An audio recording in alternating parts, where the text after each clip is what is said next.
So who do we look for? Is it the person who does the best fix?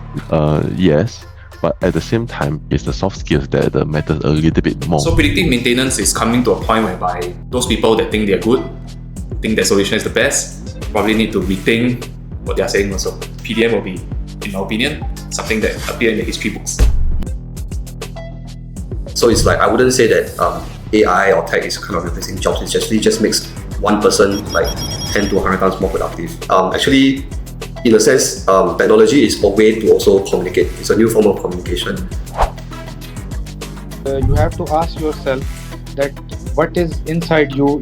Nobody will come to ask you, nobody will give you direction.